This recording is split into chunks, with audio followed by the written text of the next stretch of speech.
anyway, yeah. I like a lot of movies, and I wanted to make this video for actually quite a while now, but there's a few other ones that are similar to this.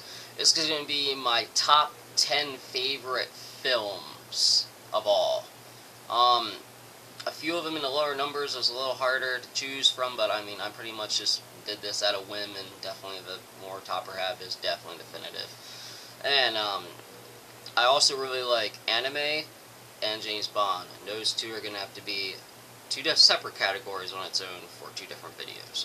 So this is American films, or just regular feature films that are not cartoons, that are my favorites. Okay, number 10, The Naked Gun. The first one and A Naked Gun 2.5 are my favorites. 33 and a third isn't that great, but it has some okay moments. This is a movie I loved so much when I was in middle school, and I listed it as my favorite movie, and people would think that, and I would write it in like middle school and write it out, and it'd be like The Naked Gun, and people thought I was writing some kind of Cinemax porno or something. And I got a lot of weird looks when I have a title just because it said The Naked Gun on it. But no, it's great. It's, Leslie Nielsen, yeah, duh. Is probably his best series out of anything he's ever done. It's just it is one of the best, if not the best, screwball comedy type of film of all. And it's just one thing after another, after another, after another, after another, and it's just so ridiculous, and it's just great, and it's like one of my favorite comedies out there, pretty much. This would be number 9, which is The Wild One. This I actually borrowed from Sarah's dad, and I was trying to get into old movies, and he gave me this and Rebel Without a Cause. This was the first one I watched, and this got me into Marlon Brando. And I ended up watching this thing probably like 40 times before I actually gave it back to him, and then I had to actually buy my own copy because I just would not stop playing this film. I don't know what about it. There's things about it that's kind of cheesy, and there's things about it that are really great as far as like acting goes. It's kind of has both those elements to it. And definitely in that movie, Marlon Brando is sexy as all hell. You know, the way how he has the leather jacket that fits him, and the way he walks into the bar, and the way he talks to the girl, and all that stuff is definitely really great, and ended up being kind of a something I sort of put into my own basket when it came from certain like male icons. Like another one of those was James Bond, like Sean Connery kind of thing. But yeah, this is I love this movie. I really don't know why to explain it. The sex appeal is really nice.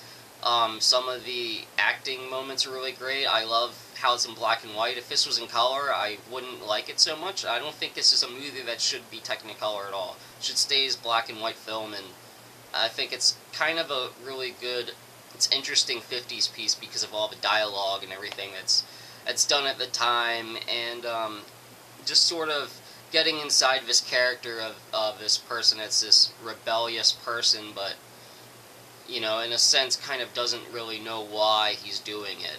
And it's just, and you never really do figure out really why, and you can never really figure him out. It's kind of an interesting thing. Alright, so that's that one. Number 8, The Shining.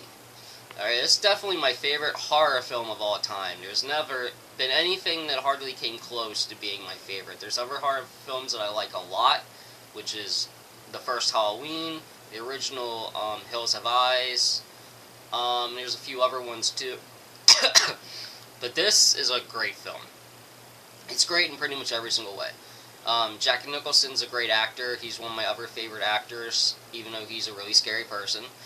And because of that, because his creepiness, it fits him perfectly. Yeah, Stanley Kubrick's great director, and this, I think, is one of his best films, if not his best film. I feel like it's his best one. So it's kind of like best Kubrick film, best horror film, and one of Jack Nicholson's best performances. And between all that stuff, it's just like, you just cannot go wrong, and I just found it really interesting the way how he films a lot of his shots. The cinematography is really interesting, too. So, there's that.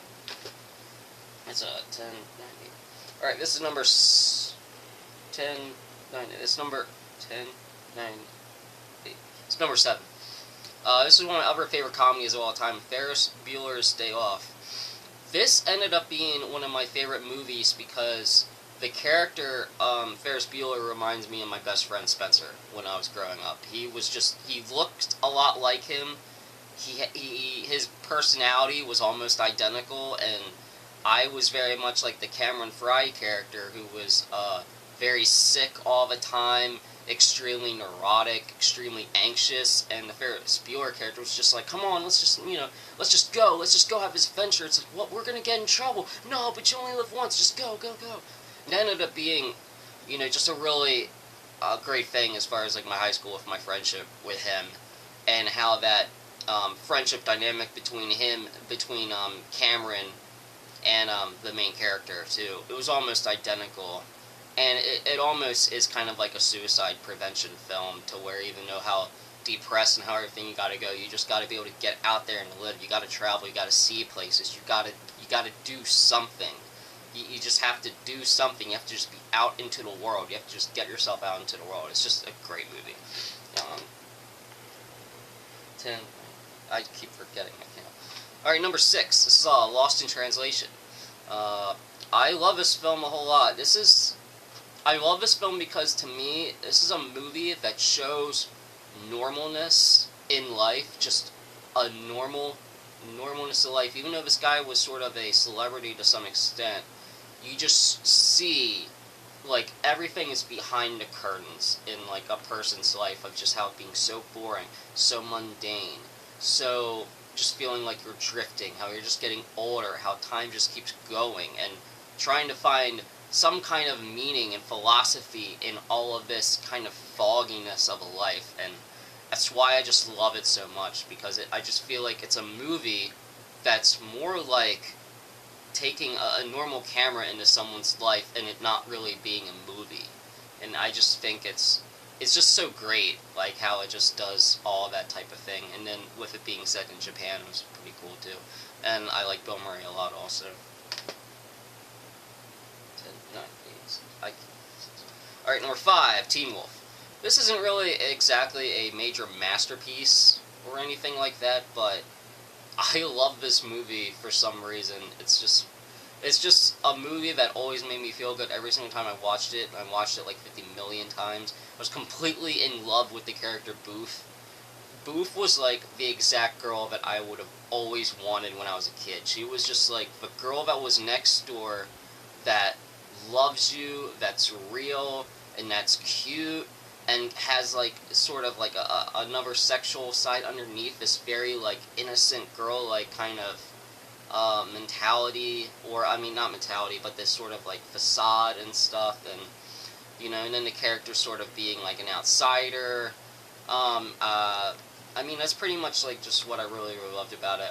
I guess you could say I pretty much loved this movie because I fell in love with the character Booth like crazy. And that's that one.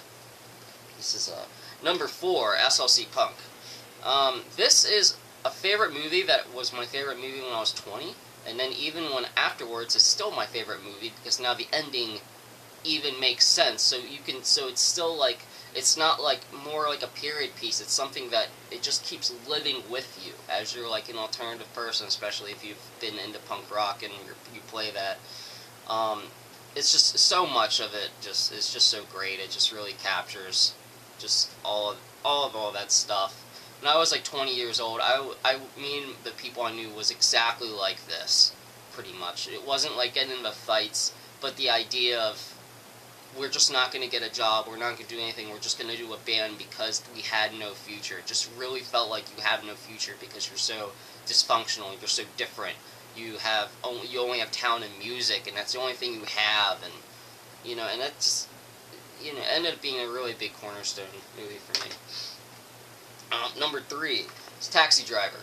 I mean, it's just a fantastic movie about the effects of isolation, what isolation does to you, how it can drive you mad, the desperation of wanting social connections and always failing every single time, and to the point where it just drives you crazy, and ended up doing something catastrophic, which is something like a dark side of a person that's in all these people who have a loner type of mentality but never do it. And this guy ended up doing it, though, which wasn't glamorous and wasn't good, but it's something that's just sort of bittersweet that you can really sort of identify with the pain, isolation, the loneliness, the extensive loneliness that you feel as this character is going through. Is just a really, it's just like kind of a bittersweet kind of movie, because, you know, it's not good what he did at the end, but you can relate to it because you can just understand just how much you're suffering when you're sort of stuck in this loneliness little world, which in that movie kind of represented like the cab. This is my second favorite. This is my very favorite Marlon Brando film, On the Waterfront. It's just fantastic acting in just so many ways. The script is great. Elia Kazan is one of the best directors, I think, that's out there, and definitely one of my favorites. Him and Nicholas Ray, I would say, are my... Him, Nicholas Ray, and like Martin Scorsese and Kubrick would be like all my favorite directors. But Elia Kazan and Nicholas Ray are my favorite as far as their personal characters that they create. Are my end up being a lot of my favorites. I mean, this guy just ended up being like caught between having to do something that was morally right and just so scary and feeling. And it's a story about being, you know, robbed of your power and then what you have to do to obtain it, which means basically putting your life in danger for what you believe is right to sort of re-collapse your own power. And it's just kind of a really intense movie like that. And this is my very favorite movie of all time, which is Rebel Without a Cause, which is also my favorite James Dean film.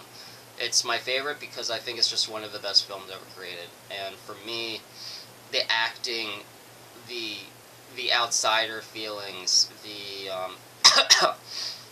torn between parents that don't understand you, the being bullied at the school and having to deal with, you know, dangerous people, being afraid, and then also ended up being for, like, the character's sort of sexuality with, you could see that he obviously had a legitimate relationship with the Natalie Wood character and the Sal Mineo character.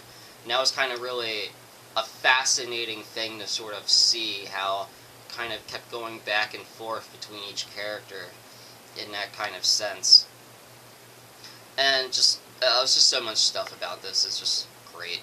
Anyway, that's all my favorite movies. My top 10 favorites. And they're great.